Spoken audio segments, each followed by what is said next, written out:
selamat datang di Permata Podcast. Sama saya Hilda dan saat ini saya sama bisnis manajernya Permata Indonesia dengan Pak Sri Ibrahim. Oke, Pak Sri Ibrahim. Kita di sini ngomongin beda lagi. Oke. Sekarang soal fraud ya Pak ya. Wow. Soal Fraud. penipuan. Serem nggak sih? Yeah. Ntar zoom in zoom out gitu ya. Penipuan. Cing-cing. Penipuan tuh kayaknya kasus serem banget gitu nggak sih ya Pak? Fraud dimana sebenarnya mungkin jarang kejadian, tapi ada peristiwa itu pasti ada di entah di perusahaan di mana ada aja orang-orang yang nakal untuk memanfaatkan keadaan sehingga terjadilah fraud.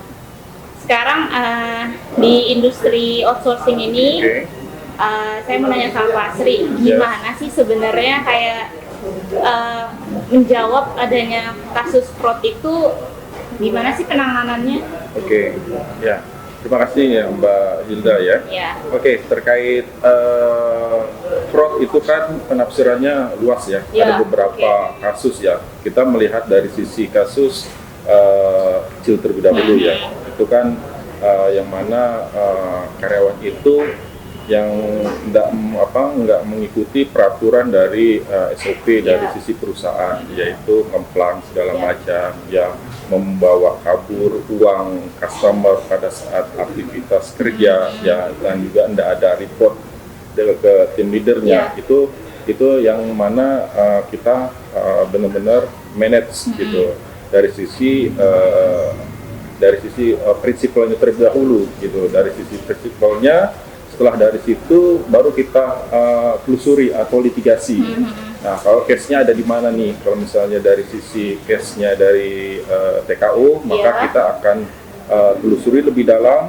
Ya, kita secara persuasif ya temuin sana keluarganya terlebih dahulu. Dari situ nanti baru kita musyawarahkan ke pihak keluarganya mengenai pertanggungjawabannya maunya seperti apa. Gitu. Biasanya sih dari pihak prinsipal ataupun pihak perusahaan ingin mengembalikan dananya, ingin balik dananya terlebih dahulu gitu. Pasti ya. Gitu, pastinya gitu. Oke. Prosesnya kayak gimana tuh Pak? Apa dari persuasif terus habis itu kayak gimana? Oke. Nah, biasanya kita dapat laporan terlebih dahulu dari sisi klien ya. Biasanya klien itu menginformasikan adanya indikasi ataupun fraud ke pihak perusahaan atau Permata gitu. Lalu tim kami yang mentelusuri langsung, litigasi langsung ke sumbernya, ke karyawan tersebut gitu. Nah, kita cari anak tersebut ya sampai ke rumahnya. Nah, kita ke rumahnya pun sun dulu, nggak main asal ke rumahnya. Kita ke RT, ke RW gitu, ke masyarakat umum di situ gitu. Nah, kita sun dulu, izin dulu.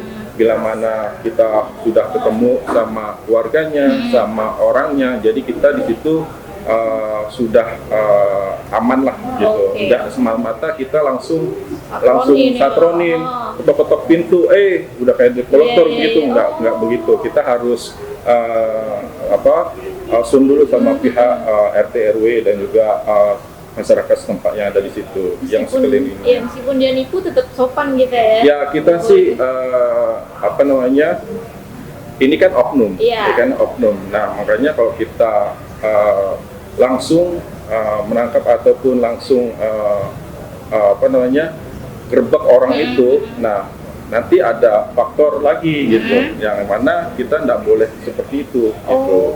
Nah, makanya kan ada flow-nya lah, istilahnya lah, ada alurnya lah, biar supaya mereka juga enak kita diajak musyawarah gitu. Nah, dengan adanya musyawarah, ada ketemuan dengan pihak sana keluarganya, baru kita duduk bareng mengenai pembicara mengenai permasalahannya gitu. Nah, so far sih dari musyawarah ini menghasilkan yang cukup baik ya.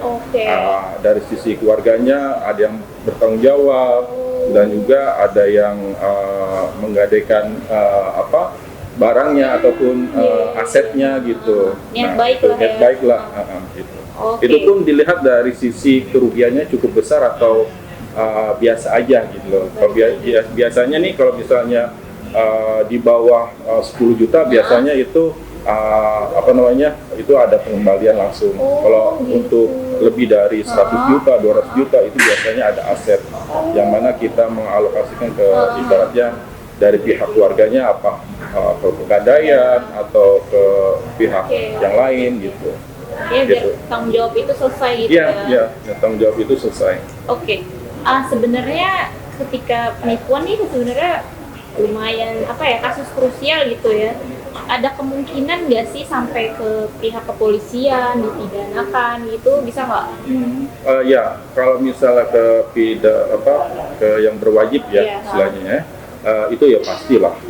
Karena kan di awal kami memberikan solusi, tidak ada titik terang, tidak ada musyawarah yang baik, nah maka kita mengalokasikan ke sana.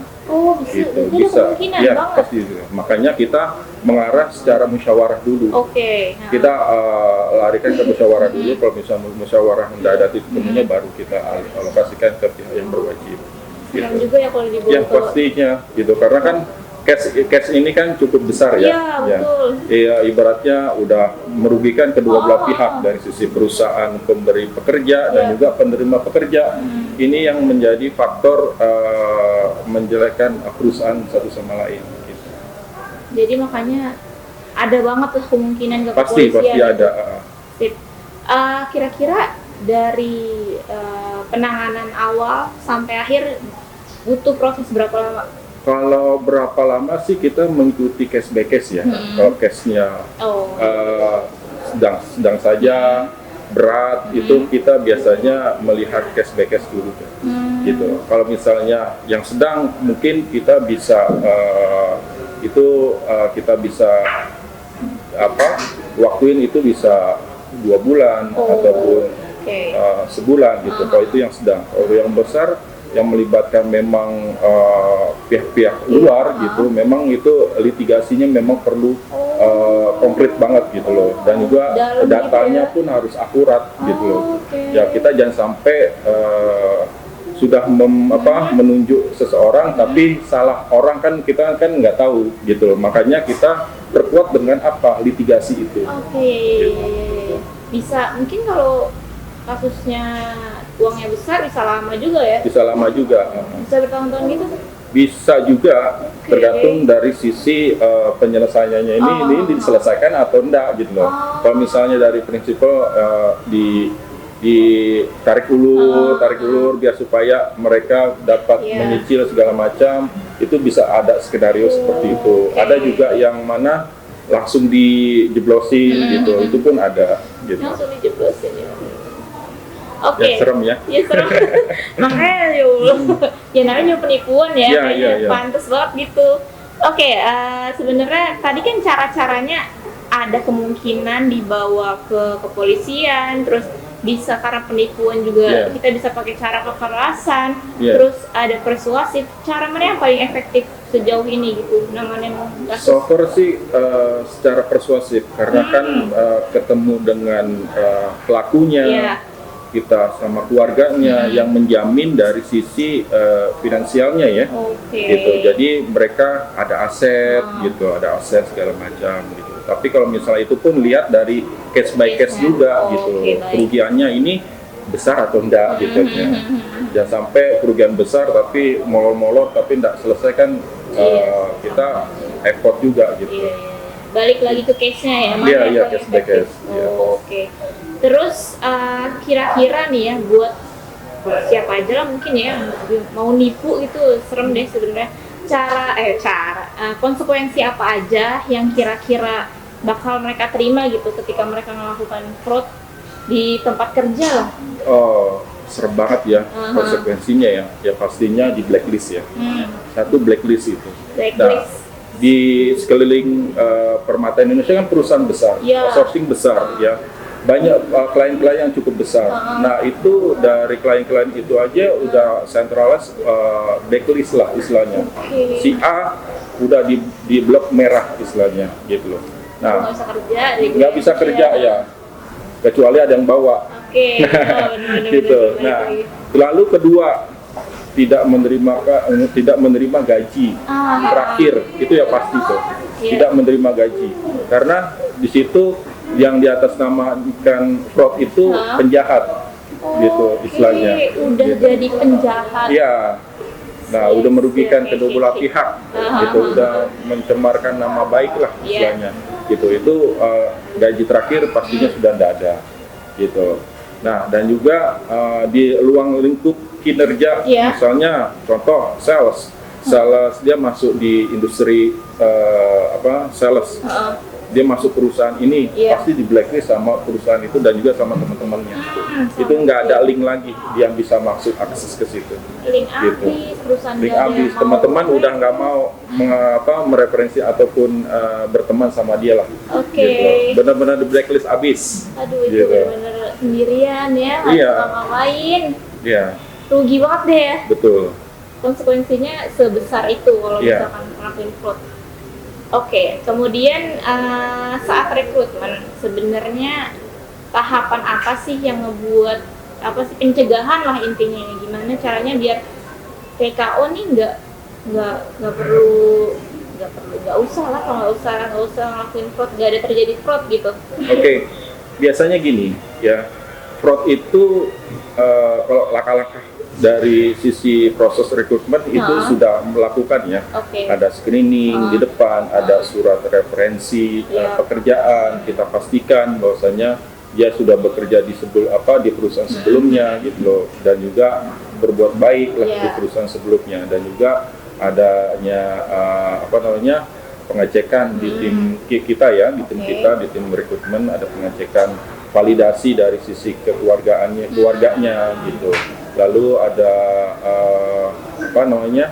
SKCK lah untuk penunjang lah istilahnya, kelakuan baik lah ya, dan juga ada beberapa dokumen lain penunjang untuk melangkah ke arah ke sana. Tapi kan ini biasanya karyawan-karyawan yang sudah bergabung, yang sudah existing lah istilahnya. Kalau untuk screening di depan kita udah safety, terkadang nih udah mau masuk ataupun udah selesai sebulan ataupun 2 bulan ya, dia sudah mengikuti gaya pola di lapangan gitu loh. Nah, ada kesempatan lah istilahnya, ada kesempatan yang mana ini bisa menguntungkan di dirinya dia gitu loh. Nah, itu kita menjaga benar-benar sisi secara administrasi. Biasanya kita lakukan itu briefing. Briefing sebelum dia ke pihak prinsipal. Ya, kita lakukan dari tim Permata Indonesia, yaitu PIC-nya ataupun dari sisi tim legalnya, kita selalu briefing ke tim timnya ini ya, timnya rekrutmen dari pihak prinsipal ya. Kita selalu mengadakan briefing dan juga per 3 bulan kita refresh, mengadakan refresh. Ya, ibaratnya fraud ini yang mana yang akan merugikan dirinya dia, gitu. Makanya kita menghindari, kita ajak mereka untuk briefing dengan kita ya, menjelaskan, merequest terkait permasalahan-permasalahan yang ada di lapangan segala macam, ya supaya dia tidak terjerumus lebih dalam lagi, gitu. Lo kasihan juga ya kalau TKO terjerumus gitu. Iya, merugikan semuanya, keluarga, anak, dan istri gitu. Kalau nggak mikirin keluarga ya coba ya. Terus kemudian tadi kan sebenarnya salah satu pencegahannya adalah dari administrasi. Si dokumen saat rekrutmen, salah satunya adalah SKCK, itu sebenarnya sengaruh itu masih untuk mencegah? Ya, SKCK salah satu penunjang juga, ya. Bertunjang juga, tapi lebih spesifiknya dokumen penunjang yaitu pengaslian dari sisi KTP. Gitu. KTP ini di QC sama tim kita sesuai gak sama tempat lokasi, dicek sampai KTP-nya gitu loh. Nggak bisa bohong ya? Nggak bisa bohong gitu. Lalu ijazah juga. Ijazah kita selalu karena kita kan bekerja sama dengan dinas pendidikan ya, jadi bisa nge-link gitu loh, dari nomor nama sama niknya gitu. Nggak bisa bohong juga ijazah. Itu bisa langsung kita ngecek ke sana. Jadi dokumen jangan main-main buat ngepalsuin juga Iya, ya. iya. Dari situ udah kelihatan sebenarnya sama tim Betul. rekrutmen.